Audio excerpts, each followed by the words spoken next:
Office की भर्ती आ चुकी है जिसे आप जीडीएस भर्ती के नाम से जानते हो। इंडियन पोस्ट ऑफिस की भर्ती है और ऑल ओवर इंडिया में ये भर्ती आई हुई है।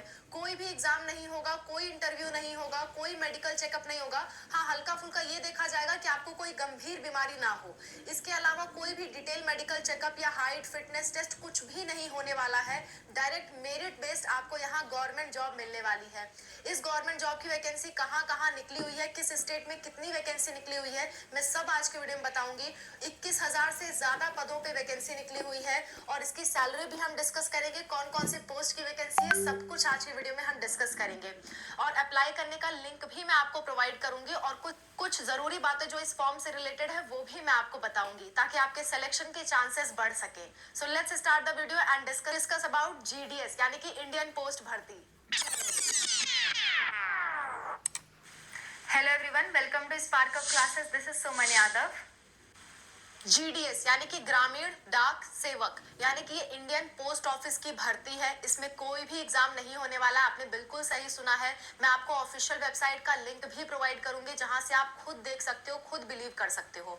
मैंने इस वीडियो में आपको एक बार बताया था कि पढ़ाई के साथ कमाई कैसे कर सकते हो। इस वीडियो में मैंने गलती से एसएससी जीडी बोल दिया था इंस्टेड ऑफ जीडीएस एंड मैंने उसे पिन कमेंट में सही भी किया था। तो काफी लोग पूछ रहे थे ये कहाँ आती है भर्ती, और सर ने भी एक बार वीडियो बनाया था पोस्ट ऑफिस की भर्ती। तो ये वाकई में फिर से निकल के आ चुकी है। मैं आपको लिंक भी दिखा रही हूँ, इसीलिए लिंक आपको कमेंट में मिलेगा आपको, ठीक है।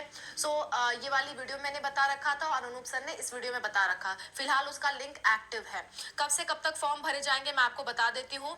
10 फरवरी से फॉर्म स्टार्ट हुआ है और आपका 3 मार्च तक फॉर्म ओपन रहेगा, ठीक है। इसके बाद एग्जाम फीस की हम लोग बात कर लेते हैं। एग्जाम फीस पे करने की जो लास्ट डेट है, वैसे एग्जाम यहाँ पे होना नहीं है, कहने का मतलब फॉर्म की फीस पे करने की जो लास्ट डेट है वो आपकी 3 मार्च तक ही है। और करेक्शन विंडो, अगर आपसे फॉर्म में कोई गलती हो गई है तो आप करेक्शन कर सकते हो 6, 7 और 8 मार्च को, ठीक है। मेरिट लिस्ट आपकी जल्द आएगी क्योंकि इसमें कोई एग्जाम नहीं होना है, तो डायरेक्ट आपकी मेरिट लिस्ट आएगी जब आप फॉर्म भर दोगे और उसमें दिखाएगा किसका सिलेक्शन हुआ किसका नहीं हुआ। और कुछ भी आपको नहीं करना है, सिर्फ और सिर्फ आपको फॉर्म भरना है, ठीक है। किसका किसका सिलेक्शन का चांस होगा, क्या क्या आप ऐड ऑन कर सकते हो, ये सब मैं बताऊंगी। थोड़ा सा पेशेंस रखो।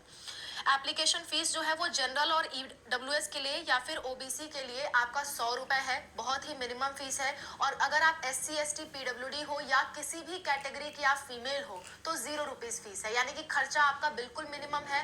और नौकरी आपको, सरकारी नौकरी ऐसे ही मिल रही है सिर्फ और सिर्फ मेरिट के बेस पे। सिर्फ आपका यहाँ 10th पास होना जरूरी है। मिनिमम एज 18 साल होनी चाहिए, मैक्सिमम एज 40 साल। जिसकी एज ज्यादा होगी उसको ज्यादा प्रायोरिटी दी जाती है। अगर दो लोगों के परसेंटेज सेम आ रहे हैं तो एज के बेसिस पे प्रायोरिटी दी जाती है। और एक बेसिस होता है कि आपके पास कंप्यूटर नॉलेज हो। अगर आपके पास कंप्यूटर नॉलेज है तो यहाँ पे सिलेक्शन के चांसेस आपके काफी बढ़ जाते हैं। एटलीस्ट आपके पास CCC का सर्टिफिकेट होना चाहिए। किसी भी कंप्यूटर कोर्स का आपके पास सर्टिफिकेट है तो आप वो भी अपलोड कर सकते हो, और नहीं तो सबसे बेसिक लेवल का सर्टिफिकेट होता है CCC का, वो यहाँ पे रिक्वायर्ड होता है। अगर आपको नहीं पता है कि कंप्यूटर कोर्स कौन कौन से होते हैं, बेस्ट कंप्यूटर कोर्स कौन से हैं, तो मैंने वीडियोस बना रखे हैं, आप उसे सर्च कर सकते हो यूट्यूब पे, computer course spark Up classes, तुरंत हमारी वीडियो आपके सामने आ जाएगी। और CCC पे अगर आपको वीडियो चाहिए तो आप कमेंट करो, ठीक है। सो यहाँ पे अगर फॉर्म भरते वक्त आप कोई कंप्यूटर का सर्टिफिकेट लगा देते हो तो आपके चांसेस काफी हद तक बढ़ जाते हैं कि आपका सिलेक्शन हो जाए। और लगभग हर साल ये भर्ती आती है, आपके लिए काफी सुनहरा मौका रहता है। 21,000 से ज्यादा पदों पे वैकेंसी, मैं एग्जैक्ट आपको बता देती हूँ, 21,413 पदों की वैकेंसी निकली हुई है और ऑल ओवर इंडिया निकली हुई है, उत्तर प्रदेश में भी है, ठीक है। अच्छा, ये ग्रामीण डाक सेवक की पोस्ट है जो कि जनवरी 2025 की है। मैं आपको दिखा रही हूँ स्क्रीन पे।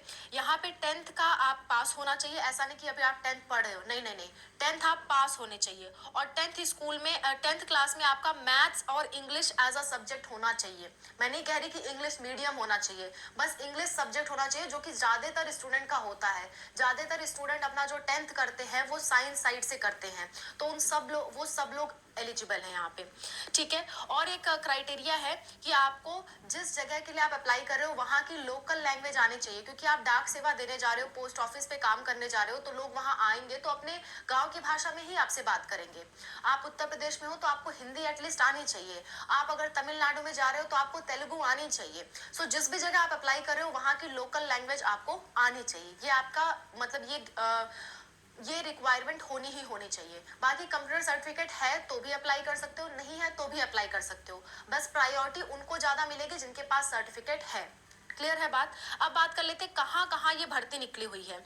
तो उत्तर प्रदेश में भर्ती है 3004 पद पे, उत्तराखंड में 568, बिहार में 783, छत्तीसगढ़ में 638, दिल्ली में 30 वैकेंसी है, राजस्थान में कोई वैकेंसी नहीं आई है, हरियाणा में 82 वैकेंसी है, हिमाचल प्रदेश में 331, जम्मू कश्मीर में 255। अगर आपको हिंदी या उर्दू आता है तो आप जम्मू कश्मीर में अप्लाई कर सकते हो, दोनों में से कोई भी चलेगा। ठीक है। झारखंड में आपकी 822 वैकेंसी है, मध्य प्रदेश में 1314 वैकेंसी है, केरला में आपको मलयालम आना जरूरी है और 1385 वैकेंसीज हैं। पंजाब में हिंदी, इंग्लिश या पंजाबी में से कोई भी आपको आता है आप एलिजिबल हो और 400 इसमें वैकेंसीज निकली हुई हैं। महाराष्ट्र में कोंकणी, मराठी, इनमें से कोई आपको आना चाहिए और 25 यहाँ पे वैकेंसीज हैं। इसके आगे बात कर लेते हैं नॉर्थ ईस्ट में, यानी कि जो आपके असम वगैरह स्टेट है, असम, सिक्किम, मेघालय, ये सब जो स्टेट्स हैं वहां पे इकट्ठे वैकेंसीज निकली हुई है। टोटल 1260 वैकेंसी है नॉर्थ ईस्ट के सारे स्टेट्स के लिए। यहाँ पे आपको कम से कम बंगाली, हिंदी, इंग्लिश, मणिपुरी, मिजो में से कोई भी एक लैंग्वेज आपकी एटलीस्ट आनी चाहिए। उड़ीसा में वैकेंसी निकली हुई है जहाँ पे उड़िया लैंग्वेज आना कंपलसरी है, 1101 वैकेंसीज हैं। कर्नाटक में कन्नड़ा आपको आनी चाहिए, कन्नड़ आपको आनी चाहिए और 1135 वैकेंसी है। तमिलनाडु में कम से कम आपको तमिल लैंग्वेज आनी चाहिए जिसकी 2292 वैकेंसी। आई एम सॉरी, मैंने तमिल और तेलुगु में मैं थोड़ा कंफ्यूज थी। तो तमिलनाडु में तमिल लैंग्वेज आनी चाहिए, तेलंगाना में तेलुगु लैंग्वेज आनी चाहिए। ठीक है। जो तेलंगाना है उसमें 519 वैकेंसीज आपके लिए अवेलेबल है। असम की अलग से भी वैकेंसी आई हुई है। असम में असमीज, असमोइया या फिर बंगाली या फिर बांग्ला आपको आना चाहिए और इसमें 655 वैकेंसीज निकली हुई हैं। अच्छा, असम में अगर आपको हिंदी, बोडो या इंग्लिश भी आता है तो भी आप एलिजिबल हो। गुजरात में गुजराती आपको आना चाहिए, अगर आप गुजरात में डाल रहे हो ऑप्शन में आपको 1203 वैकेंसी वहां देखने को मिलेगी। वेस्ट बंगाल में बंगाली, हिंदी, इंग्लिश या नेपाली में से कोई भी आपको आता है तो आप एलिजिबल हो और 923 वैकेंसी है। आंध्र प्रदेश के लोगों को तेलुगु लैंग्वेज बोलते हैं तो आपको तेलुगु आनी चाहिए एटलीस्ट, अगर आप आंध्र प्रदेश में अप्लाई कर रहे हो। 1215 वैकेंसीज अवेलेबल है। सो इनमें से कहीं भी आप अप्लाई करना चाहते हो वो आप भर सकते हो। ठीक है। आपको जो भी स्टेट पसंद है, वहां की भाषा अगर आपको आती है तो आप उस स्टेट को भर सकते हो। ऑल इंडिया के बच्चे एलिजिबल हैं भरने के लिए। आगे बात कर लेते हैं, इसमें सैलरी की हम थोड़ी बात कर लेते हैं। सैलरी की बात करने से पहले इतना जान लो, 3 पोस्ट यहाँ पे होती है। पहला पोस्ट है आपका बीपीएम यानी कि ब्रांच पोस्ट मास्टर का है। ठीक है। दूसरा पोस्ट है आपका असिस्टेंट ब्रांच पोस्ट मास्टर यानी कि एबीपीएम और तीसरा है आपका डाक सेवक यानी कि सबसे अपर जो पोस्ट होती है वो बीपीएम की है, फिर एबीपीएम, फिर उसके बाद डाक सेवक की। अच्छा, सैलरी की बात कर लेते हैं तो बीपीएम की सैलरी जो है वो 12,000 से 29,380 रुपए होती है, यानी कि साल दर साल थोड़ा थोड़ा इंक्रीज होती जाती है। इसके बाद जो आपका एबीपीएम और डाक सेवक है उनकी सैलरी सेम है, 10,000 से लेकर के 24,470 रुपए सैलरी रहती है। ठीक है। एज क्राइटेरिया मैंने आपको बता दी है, कुछ एज रिलैक्सेशन भी दी गई है। अगर आप SC/ST कास्ट से हो तो 5 साल एक्स्ट्रा यानी कि 45 साल के हो तो भी आप अप्लाई कर सकते हो। ओबीसी हो तो आपको 3 साल एक्स्ट्रा दिए हैं यानी कि 43 ईयर्स के हो तो भी आप अप्लाई कर सकते हो।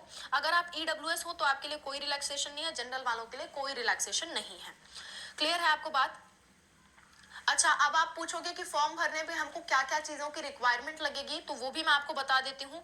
आपके पास आपकी 10th की मार्कशीट होनी चाहिए। ऐसा नहीं कि अभी आपका रिजल्ट नहीं आया, आप सोच रहे हो हम अप्लाई कर दे, नहीं, आपके हाथ में आपका रिजल्ट होना चाहिए। ठीक है। तो आपकी मार्कशीट आपके पास होनी चाहिए। कोई भी आइडेंटिटी प्रूफ जैसे कि आधार कार्ड, पैन कार्ड आप यूज कर सकते हो। कास्ट सर्टिफिकेट आपके पास होना चाहिए, अदरवाइज आपको जनरल कंसिडर किया जाएगा और जनरल के हिसाब से आपकी मेरिट बनेगी। चौथा, अगर आप पीडब्ल्यूडी हो तो आपके पास पीडब्ल्यूडी सर्टिफिकेट होना चाहिए, अगर नहीं हो तो कोई बात नहीं। अगर आप ईडब्ल्यूएस से बिलोंग करते हो तो आपके पास ईडब्ल्यूएस का सर्टिफिकेट होना चाहिए, अगर नहीं बिलोंग करते हो तो कोई दिक्कत नहीं है। ट्रांसजेंडर अगर आप हो तो ट्रांसजेंडर का सर्टिफिकेट आपके पास होना चाहिए, अदरवाइज कोई बात नहीं। फिर है आपका डेट ऑफ बर्थ प्रूफ, यानी कि आपके 10th के मार्कशीट में अगर आपका डेट ऑफ बर्थ लिखा हुआ है तो वही यूज हो जाएगा। अगर 10th के मार्कशीट में आपका डेट ऑफ बर्थ नहीं है, किसी किसी बोर्ड में नहीं लिखा होता है, तो आपको अपना बर्थ सर्टिफिकेट वहां पे लगाना पड़ेगा। ठीक है। इसके बाद आपका medical certificate issued by A medical officer of any government hospital. किसी भी गवर्नमेंट हॉस्पिटल से आप मेडिकल फिटनेस सर्टिफिकेट बनवा सकते हो। आपका कोई अलग से मेडिकल एग्जामिनेशन नहीं कराया जाएगा।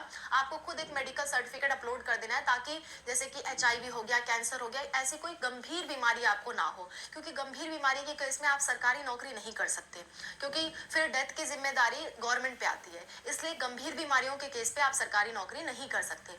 पर नॉर्मल अगर आपको कुछ भी हल्का फुल्का हुआ है तो उससे कोई प्रॉब्लम नहीं है। यहाँ पे ऐसा कोई मेडिकल चेकअप नहीं किया जाता जिससे आपको बहुत प्रॉब्लम हो। क्लियर है? और आपको ना कोई दौड़ भाग, ना कोई इंटरव्यू, कुछ भी आपको करने की जरूरत नहीं है। सिर्फ फॉर्म भरना है, मेरिट का इंतजार करना है। मेरिट लिस्ट आ गई तो अपने सारे डॉक्यूमेंट्स ले जा करके आपको जो सेंटर प्रोवाइड किया जाएगा वहां पे जा करके आपको डॉक्यूमेंट्स लेके जाना है, वहां पे सबमिट कर देना है। वो लोग वेरीफाई करेंगे कि आपने सब कुछ सही सही सबमिट किया था या नहीं। ऐसा तो नहीं है कि आप ओबीसी नहीं हो और आपने ओबीसी सर्टिफिकेट जाली बनवा के कर दिया, या फिर आपके 10th में परसेंटेज कम थे, आपने बढ़ा करके लिख दिया। ये सारी चीजें चेक की जाएंगी और अगर आपका सारे डॉक्यूमेंट सही रहेंगे तो आपको तुरंत जॉब ऑफर कर दी जाएगी। ठीक है? ये बिल्कुल ही वैलिड सरकारी नौकरी है, आप इसमें बिल्कुल भी डाउट ना करें। लिंक इसलिए मैंने डिस्क्रिप्शन में प्रोवाइड कर दिया है। और सिंपल देखने का तरीका भी बता देती हूँ। sarkariresult.com पे जाओ, इस तरह का पेज आएगा। इसमें आप लेटेस्ट जॉब में जाओगे, वहां पे आपको इंडियन पोस्ट GDS 2025 की एक मतलब लाइन लिखा हुआ मिल जाएगा। उस पर क्लिक करोगे तो आपको ये सारी डिटेल्स लिखी हुई मिल जाएंगी। ठीक है? So that's all about the video. इसके अलावा भी कोई दिक्कत, कोई परेशानी है, आप कमेंट में मेंशन करिए। और हमने एक गवर्नमेंट जॉब की प्लेलिस्ट बना रखी है जिसमें हम लोग सारी अपडेट्स आपको प्रोवाइड करते हैं। उस अपडेट्स के लिए आप वो प्लेलिस्ट सेव कर सकते हो, डिस्क्रिप्शन में लिंक है। Thank you for watching, bye, take care.